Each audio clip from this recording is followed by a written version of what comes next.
사랑하는 성도 여러분, 간밤도 편히 주무셨습니까?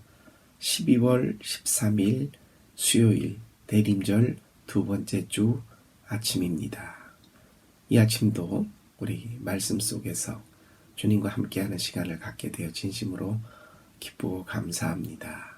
오늘이 올해 2023년 달력으로 이 12월 25일 성탄절까지를 계산해서 대림절의 딱 중간쯤에 와 있습니다. 오늘과 내일이 딱 중간 기점인데 어떻습니까, 여러분?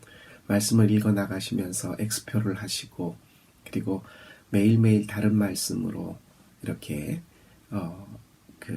쭉 읽어 나가는 강독처럼이 아니라 이 말씀 저 말씀 우리가 보면서 또 새로운 분위기를 느낄 수 있습니다. 똑같은 것을 계속 반복하다 보면 지루한 게 있죠. 예, 그건 반드시 나쁜 일만이 아니라 좋은 일만이 아니라 이 사람이 갖고 있는 고유한 특성 중에 하나가 지루함을 느끼는 거라고 합니다. 꼭 사람만이 아니라 생명체가 다 그렇겠죠. 아무리 좋은 일이라도 계속 반복해서 하다 보면 그게 좋은 줄 모르는 것. 그 반대로 도둑질도 계속 하다 보면 이게 나쁜 일이라는 것을 무디어져서 그냥 일상적인 일처럼 하는 것.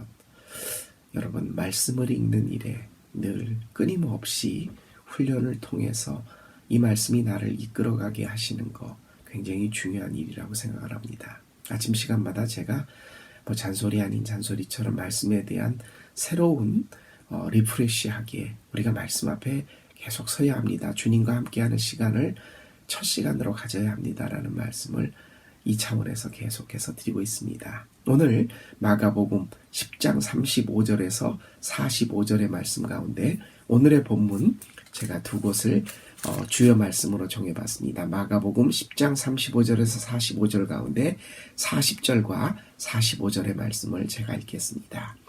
그러나 내 오른쪽과 내 왼쪽에 앉는 그 일은 내가 허락할 수 있는 일이 아니다. 정해놓은 사람에게 돌아갈 것이다. 45절 우리가 너무나 잘 알고 있는 유명한 말씀입니다.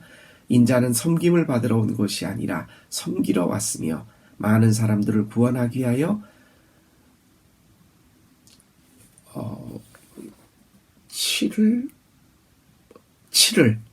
몸값으로 자기 목숨을 내어주러 왔다. 값을 치르다 할 때 그 치를 이 세번역 성경이 좀 익숙하지 않은 부분들이 우리가 늘 개역 개정에만 있다 보니 인자에 온 것은 섬길 마들이 아니라 섬기려고 도리어 자기 목숨을 많은 사람들의 대속물로 주려 함이라 그렇게 되어 있는데 여기는 많은 사람들을 구원하기 위하여 치를 몸값으로 자기 목숨을 내주러 왔다 이렇게 표현하고 있습니다. 이 본문 마가복음 10장 35절에서 45절에 해당되는 이 본문이 다른 마태복음에서도 나옵니다. 20장에. 이 본문이 제게는 굉장히 좀 의미 있는 본문인 게 제가 설교를 어른 설교로 처음 시작할 때 첫 설교가 바로 이 마가복음 10장 35절에서 45절 무엇이가 아닌 어떻게 우리 교회에서도 제가 한 3번 정도 설교를 한 것 같습니다. 예수님께서 공적인 일의 마지막을 장식하기 위하여 예루살렘으로 올라가실 때 예루살렘으로 올라가자 제자들에게 공식적으로 선포를 하십니다. 제자들은 저마다 갈릴리 주변에서 가버나움이나 그 갯바게나 그 동네를 머물렀던 예수님께서 예루살렘 정치적인 종교적인 수도였던 그곳으로 올라간다라고 공식적으로 선언한 얘기는 임금이 되시겠다라는 얘기도 그들에게는 들렸습니다. 저마다 동상이몽을 가지고 꿈을 꿉니다. 그 나라가 임할 때에 나에게 이 자리를 주십시오. 세베대의 두 아들이 올라가는 길 중에 몰래 예수님에게 말씀을 드립니다. 마태복음에 보면 제자들의 권위를 생각해서 어머니가 그렇게 얘기했다. 근데 예수님은 뜻밖의 말씀, 내가 마시는 잔과 내가 먹는 떡을 너희들이 먹을 수 있겠느냐? 내가 마시는 잔을 마실 수 있겠느냐? 제자들이 할 수 있습니다. 주님께서 그 나라에 오르실 때 그 자리에 오르시기만 하면 그 제자들도 이 잔의 의미를 알 수 있었습니다. 희생하고 섬기고 낮아지고 이런 예수님의 삶을 우리 살 수 있습니다. 그런데 여기서 예수님과 그들의 가장 달랐던 차이가 있습니다. 그들은 뭔가가 되기 위해서 내가 이렇게 행하겠습니다. 무엇이 되기 위하여 어떻게 행동하겠습니다를 결정했습니다.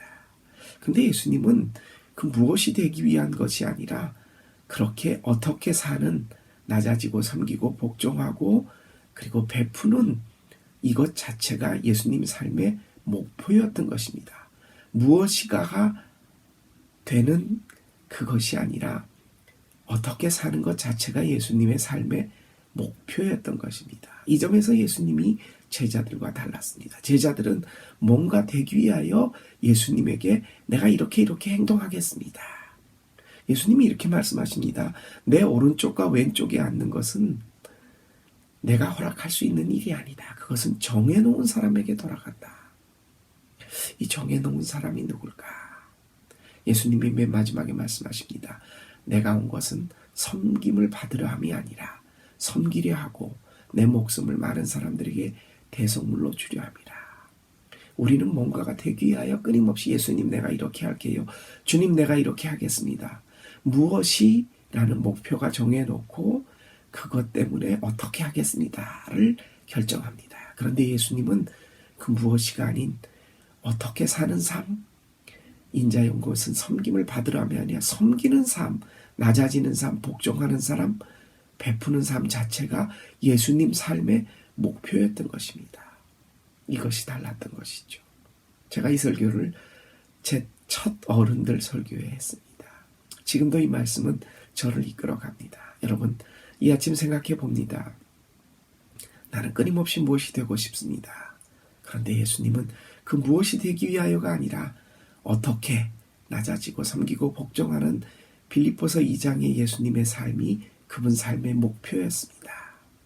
우리도 그 뒤를 따르는 사람입니다. 이 아침 생각해 봅니다. 내가 예수님의 뒤를 따라 어떻게 살 것인가 한번 생각해 보시고 이 아침 기도로 오늘 하루를 시작하겠습니다. 주님 안에서 평안한 하루 되십시오. 기도합니다. Es ist ein Rosenstrudel aus einer Wurzel zart, als uns die alten Sohnen vor Jesse sang die Art und hat ein Blümlein bracht mitten im kalten Winter wohl zu der halben Nacht.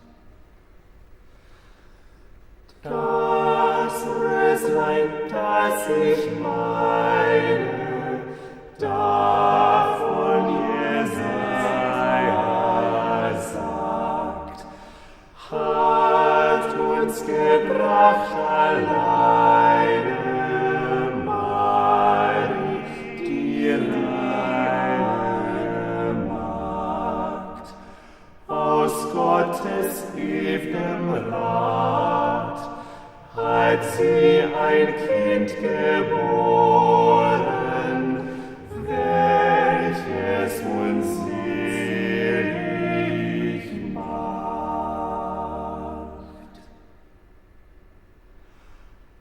O Jesu, bis zum Scheiden aus diesem Jammertal, lass dein Hilf uns